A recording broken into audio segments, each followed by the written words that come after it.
At buong 5th District naman ng Camarines Sur na natiling walang kuryente. Ngunit ilang residente may kanya-kanyang paraan upang magkaroon ng pansamantalang pagkukunan ng kuryente. Ang ulat naman niya mula sa aming kasamang si Grace Rifama Simanto ng Radyo ng Bayan Naga. Grace, marahang na hapon sa iyo.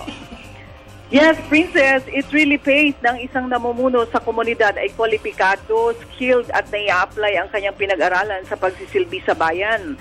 Habang ang buong 5th District ng Camsur ay madilim dahil sa kawalan ng supply ng kuryente, may isang barangay naman sa bayan ng Baaw ang nag-enjoy ng kanilang sariling source ng kuryente.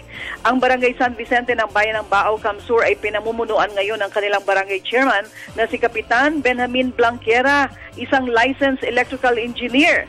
Nakita ni Chairman Blanquera na ang kanyang barangay ay may mga falls at bundok na maaaring i-develop upang mapagkunan ng enerhiya. Tulad ng kuryenteng maaaring mag-supply ng sariling pangailangan ng buong barangay mula sa mga ilaw sa tahanan hanggang sa mga street lights. Sa halagang 300,000 piso na ginugol ng barangay para ma-develop at itap ang hydro energy mula sa mga falls ng kanilang bundok, ay sumibol ang isang mini hydro plant na siyang nagbibigay ng kuryente sa buong barangay ngayon kahit pa ang buong Rinconada area ay nangangapa sa dilim. Samantala, makikipagpulong na naman ngayong araw ang mga matataas na opisyal ng Camsur kay Energy Secretary Pitilla at NEA Admin Edith Bueno upang makipag-bargain para sa pagbalik ng daloy ng kuryente sa buong distrito. Ngayong araw ay kasama si Governor El Rey Villaferte, si Governor Migs Villaferte, Congressman Sal Fortuno at Secretary Pitilla para sa panibagong negosasyon ay nag-uusap-usap na naman sila.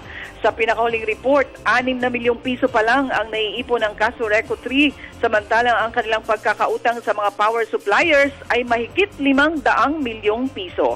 Radyo ng Bayan Naga, Grace Rifama Simanto para sa Telebisyon ng Bayan. Maraming salamat sa iyo, Grace, at ingat ka dyan.